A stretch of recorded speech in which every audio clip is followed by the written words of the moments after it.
베드로의 편지 베드로전서 1장. 그리스도의 사도 베드로는 본도, 갈라디아, 갑바도기아, 아시아, 비두니아 각 지방에 흩어져 사는 유대인 성도들에게 편지합니다. 하나님 아버지께서는 미리 아신 대로 여러분을 선택하시고 성령님을 통해 거룩하게 하여 여러분이 예수 그리스도에게 순종하고 그분의 피로 구원을 얻도록 하셨습니다. 여러분에게 은혜와 평안이 더욱 넘치기를 기도합니다. 기쁨과 시련. 우리 주 예수 그리스도의 아버지 하나님께 찬양을 드립시다. 그분은 우리를 불쌍히 여기셔서 죽은 사람들 가운데서 부활하신 예수 그리스도를 통해 우리를 거듭나게 하시고 살 희망을 갖게 하셨으며 썩지 않고 더럽혀지지 않고 시들지 않는 하늘에 간직한 축복을 여러분이 받도록 하셨습니다. 여러분은 마지막 때에 나타나도록 예비된 구원을 얻기 위해 믿음을 통해서 하나님의 능력으로 보호를 받고 있습니다. 그러므로 여러분이 여러 가지 시련으로 잠시 근심할 수밖에 없으나 그래도 여러분은 크게 기뻐하고 있습니다. 시련을 겪은 순수한 믿음은 불로 연단하여도 없어질 금보다 더 귀하여 예수 그리스도께서 다시 오실 때 칭찬과 영광과 존귀를 받게 됩니다. 여러분은 예수 그리스도를 본 일이 없으나 사랑하고 있으며 지금도 보지 못하지만 그분을 믿고 말로 다 표현할 수 없는 영광스러운 기쁨으로 즐거워하고 있습니다. 그것은 여러분의 영혼이 믿음으로 구원을 받기 때문입니다. 이 구원은 여러분에게 내려주실 은혜에 대하여 말한 예언자들이 열심히 찾고 깊이 연구하던 것입니다. 그리고 그들은 자기들 속에 계신 성령님이 그리스도의 고난과 그 뒤에 올 영광을 미리 알려주신 대로 그 일이 언제 어떻게 일어날 것인지를 알려고 노력하였습니다. 예언자들의 이런 사역은 자신들을 위한 것이 아니라 여러분을 위한 것임을 하나님께서 그들에게 알려주셨습니다. 그리고 그들이 연구한 진리는 하나님께서 보내신 성령님의 도움으로 기쁜 소식을 전하는 사람들에 의해 여러분에게 알려졌습니다. 이것은 천사들도 알기를 원하는 것입니다. 그러므로 여러분은 마음을 가다듬고 정신을 바짝 차리고 예수 그리스도께서 다시 오실 때 주실 은혜를 간절히 기다리십시오.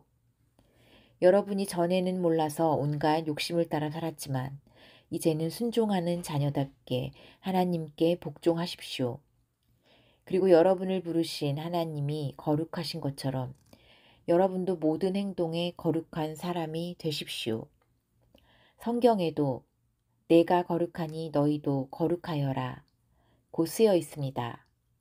각 사람이 행한 대로 공정하게 심판하시는 분을 아버지라고 부른다면 여러분은 이 세상에서 나그네 생활을 하는 동안 두려운 마음으로 살아가십시오.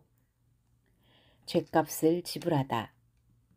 여러분도 알고 있겠지만 여러분의 조상들이 전해준 무가치한 생활 방식에서 여러분이 해방된 것은 은이나 금과 같이 없어질 것으로 된 것이 아니라 흠과 티가 없는 어린 양 같은 그리스도의 보배로운 피로 된 것입니다. 하나님께서는 세상을 창조하시기 전에 미리 그리스도를 선택하시고 마지막 때에 여러분을 위해 나타나게 하셨습니다. 여러분은 하나님이 죽은 사람들 가운데서 다시 살려 영광스럽게 하신 그리스도를 통해 하나님을 믿게 되었습니다. 그래서 그분에게 여러분의 믿음과 희망을 두고 있습니다. 여러분은 진리에 순종하여 자신의 영혼을 깨끗하게 하였고 진심으로 형제를 사랑하게 되었으니 순결한 마음으로 서로 뜨겁게 사랑하십시오.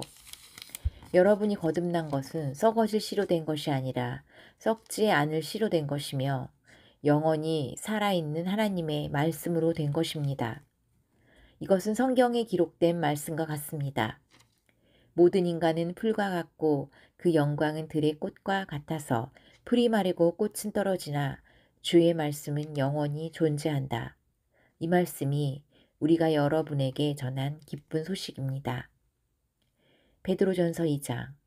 하나님의 소유가 된 백성. 그러므로 여러분은 모든 악한 생각과 속임수와 위선과 시기와 온갖 비방을 버리고 갓난아기들처럼 순수한 말씀의 젖을 사모하십시오. 그러면 여러분의 신앙이 자라 구원을 받게 될 것입니다. 여러분이 주님의 사랑을 맛보았으면 그렇게 하십시오. 사람에게는 버림을 받았으나 하나님에게는 선택된 보배로운 산돌이신 예수님께 나아오십시오. 여러분도 산돌처럼 영적인 집을 짓는 데 쓰이도록 하십시오. 거기서 여러분은 예수 그리스도를 통해 하나님이 기쁘게 받으실 영적 제사를 드릴 거룩한 제사장이 될 것입니다. 성경에 이런 말씀이 있습니다. 보라, 내가 택한 귀중한 머릿돌을 시온에 둔다. 그를 믿는 사람은 부끄러움을 당하지 않을 것이다. 그러므로 믿는 여러분에게는 그분이 가장 귀중하지만 불신자들에게는 쓸모없는 돌에 불과합니다. 이것은 건축자들이 버린 돌이 집 모퉁이의 머릿돌이 되었다는 말씀과 그리고 걸려 넘어지게 하는 돌과 바위가 되었다는 말씀과 같습니다. 그들은 하나님의 말씀에 불순종하기 때문에 걸려 넘어지며 또 이렇게 되는 것이 하나님의 뜻입니다. 그러나 여러분은 하나님이 선택하신 민족이며 왕같은 제사장이요 거룩한 나라요 하나님의 소유가 된 백성입니다. 이것은 여러분을 어두움에서 불러내어 놀라운 빛 가운데 들어가게 하신 하나님을 널리 찬양하도록 하기 위한 것입니다. 여러분이 전에는 하나님의 백성이 아니었으나 지금은 하나님의 백성이며 전에는 하나님의 불쌍히 여기심을 받지 못하였으나 지금은 불쌍히 여기심을 받게 되었습니다. 사랑하는 여러분, 우리는 이 세상에서 나그네와 행인 같은 사람들입니다. 그러므로 영혼을 대적하여 싸우는 육체의 정욕을 이기십시오. 여러분은 이방인들 가운데서 선한 생활을 하십시오. 그러면 여러분이 악을 행한다고 비난하는 사람들이 여러분의 선한 행실을 보고 그들이 회개하는 날에 하나님께 영광을 돌리게 될 것입니다. 여러분은 국가의 모든 제도와 통치자와 관리들에게 복종하십시오. 그렇게 하는 것이 주님을 위하는 것입니다. 관리들은 악한 일 하는 사람들을 처벌하고 선한 일 하는 사람들을 표창하라고 통치자가 보낸 사람들입니다. 여러분은 선한 일을 하여 어리석은 사람들이 무식한 말을 하지 못하게 하십시오. 그렇게 하는 것이 하나님의 뜻입니다. 여러분은 율법에서 해방된 자유인답게 생활하십시오. 그러나 그 자유를 악용하지 말고 오직 하나님을 섬기는 일에 사용하십시오. 모든 사람을 존경하며 형제를 사랑하고 하나님을 두려워하며 왕을 존경하십시오. 종들은 두려움으로 주인에게 복종하십시오. 선하고 너그러운 주인에게만 아니라 까다로운 주인에게도 그렇게 하십시오. 억울하게 고난을 받더라도 하나님을 생각하고 슬픔을 참으면 그것은 칭찬할 만한 일이지만 죄가 있어서 벌을 받고 참으면 무슨 자랑거리가 되겠습니까? 그러나 선한 일을 하다가 고난을 받고 참으면 이것은 하나님 앞에서 칭찬을 받을 만한 일입니다. 이것을 위해 여러분은 부르심을 받았습니다. 그리스도께서도 여러분을 위해 고난을 받으심으로 여러분에게 모범을 보여 그분의 발자취를 따르게 하셨습니다. 그리스도는 죄를 범하지 않으셨고 그 입에 거짓이 없는 분이십니다.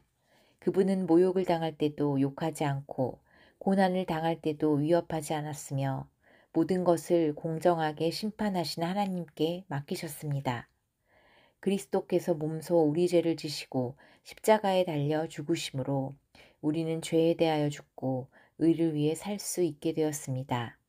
그분이 매맞고 상처를 입으심으로 여러분이 낫게 된 것입니다. 여러분이 전에는 양처럼 길을 잃고 방황하였으나 지금은 여러분의 영혼의 목자와 감독자가 되시는 그리스도에게 돌아왔습니다.